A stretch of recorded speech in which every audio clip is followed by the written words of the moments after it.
Hello and welcome to some more Star Citizen with a summary of some of the questions that have been answered over the last few days about Star Citizen's development, with questions on Spectrum and calling all devs, as well as a quick update on what's happening this week. Alpha UEC weapons. So they wanted to have the ability to buy ship weapons with Alpha UEC in 3.0, but obviously this was not the case. The weapons were part of the 1.0 item system, and they're still being ported over to item system 2.0. Once this is completed, they will be adding new kiosks for purchasing items like weapons, like ships, and more in Game 2. It's likely to be targeted for 3.2 in June though.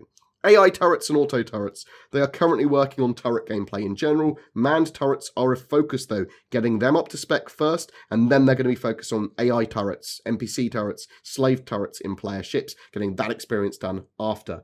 It also sounds like slaving turrets might require an item with the current thinking. They referred to it as a slaving rig at one point. Certainly nothing has been set in stone yet though. It is important that the multi-crew system is done correctly and is fun and is a core pillar of Star Citizen. That is one of the things that they really genuinely want. The Terrapin. So they showed off some more of the interior of the Terrapin. The component panels open up now. Eventually you'll be able to remove the components from their housing for repairs or upgrades, and it looks like you'll be able to lock these compartments too in some cases. There is going to be a permission system and that sort of jazz in the future too.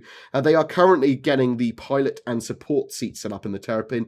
They're using some of the same animations from the Connie seats too, and we'll talk about more animation stuff in a minute. With the support scanning chair in the Terrapin, you're going to be turning it to kind of dial in where you want to scan or find things in the future. There's going to be some gameplay there. The ship matrix lists old numbers for ships like the Freelancer variants, because the new variants aren't fully finished yet. This is also true of like the Avenger, which has been scaled up. Once they're flyable in game, they will have those stats updated, and that's likely to happen with like the freelance updates in the latter half of this year, for example. They are also further improving faces and skins on the character models. Even though they look pretty good, they want to continue to improve them. Biomes and voxel terrain and that sort of stuff. So they are currently getting all of the biomes set up. So the basic ones, Arctic, Desert, Forest, and some more outlying, slightly more interesting ones as well in the shorter term. They are going to look at underground and cave type areas too for the procedural tech, if time allows, if it's sensible for them to do so. They can, however, very easily place outposts and point of interest and more handcraft artist things. So in the case of Delamar, for example, that's going to have handcrafted, or at least some way towards handcrafted, tunnels and caves underneath it. So they can do these sort of things for a specific reason much more easily. Even with the Squadron 42 vertical slice, we saw an old mining base. So yeah, there's going to be things underground. There's going to be caves and bases underground, but they might be artist driven. They might be placed there for a reason, and they might not be everywhere constantly all over the verse. So things like that, much easier to do than any form of procedural generation. Also, voxels and deformable terrain is unlikely. They are moving away from that. So we don't know if that's still potentially a plan for mining in the future, but in the shorter term, it's not likely to happen. But they will be looking at all of this more in the future. The Spectrum and VoIP app stuff. So they're currently working on making Spectrum better and more responsive for mobiles. We're not going to see a dedicated mobile app in 2018 for Spectrum, but when they do get it done, it will have some form of game integration and not just be a social app. They're also working on the voice over IP stuff, the main focus currently being on how the game and the API exchanges data with the launcher. And the launcher is obviously an important part of the voice over IP and all the Spectrum stuff. I believe it's going to be running it in the back end, so be interesting to see more on that in the future. There was also a question answered on the Spectrum forums where they had Tiki Bartender CIG talking about when will animations be smooth. Speaking in general terms, he said, sometimes a project will do a rough pass on a set of animations and work with programming to get the underlying system to work, rather than spend a lot of time polishing enter ship A from forward left animation. We might do a rough pass on several animations to provide programming with what they need. When it comes to do ship B, they might reuse ship A's animation, which will look a bit wonky, but from a technical standpoint, it works. The character did enter the ship, but had to teleport 3 feet to get to the new proper ship's entry point. The idea is that it's better to have a wonky animation than a T-pose or a crash that leaves multiple departments free to move on and do the next bit of work as needed. Programming is free to work on what happens after the character sits down or after he presses a button. The audio department would be able to move forward now since they have the piece of data to see in action and then work out what audio should go with it, or at least timings or whatever.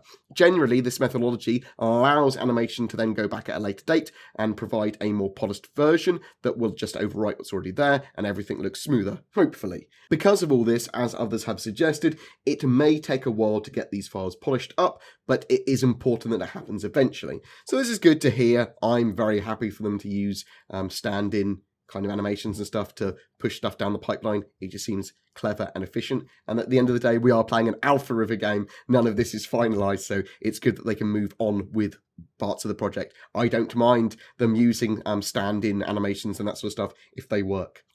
There was some other stuff I wanted to talk about this week in Star Citizen. On Thursday, Around the Verse looks at performance and optimization, which should give us a lot more insight into those tasks, not just in the short term for 3.1, but also slightly longer term. And on Friday at 4 PM UTC, there is a live follow-up Q&A. I will be on an office tour, so I won't be able to watch that, unfortunately, but some of the subjects they are likely to discuss on the ATV and RTV are not, as I said, just the short-term ones for 3.0, but hopefully network optimization, server meshing, object container streaming, how that's all going to work in the short term and the longer term past this year. Also, I wanted to mention other couple of things. I've got that office tour on this Friday. I think from like 5 PM, we're going to have a bar citizen afterwards at the old Dancer in Wilmslow. If anyone is around the Manchester area, please come down. It would be great to see you. I'll put a link to the Facebook group, because I might as well organise that now, down in the comments or the description below. Also, BoredGamer on the 21st of April is the largest UK-based Star Citizen fan event-y thing, and it's going to have me there, and Brian Chambers, and Aaron Roberts, and loads of other devs.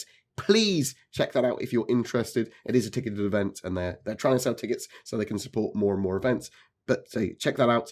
If anyone has any questions they would like me to ask the devs, if I am in a position to on my studio tour on Friday, please chuck them in the comments below as well, or jump onto my Discord and PM me with them. Thank you very much, guys. You are legendary. Every month we have a ship giveaway for March. It's an outpost building pioneer donated by our featured org Forgotten Heralds, a PMC with a history grounded in UEE military service. Their doctrine focuses on operational agility through in-game training and a sense of brotherhood and friendly active community. Check out that org page and Discord below. They are active in Star Citizen now. See if you're a fit for them. To be in for a chance of winning that Pioneer, however, just be a subscriber to my YouTube channel and then comment on any of my videos during March. Each video gives you another opportunity to win. Any questions you've got about Star Citizen or Squadron 42's development or anything we discussed, chuck them in the comments below as well. A special thank you to my Patreons who allow me to create the amount of content I do. Thank you so much. If you're interested in becoming one of those lovely peoples, then you can find the links to Patreon as well as everything else we discussed down below too. Please don't forget to like and subscribe, as it really does help me, and I'll see you in the verse.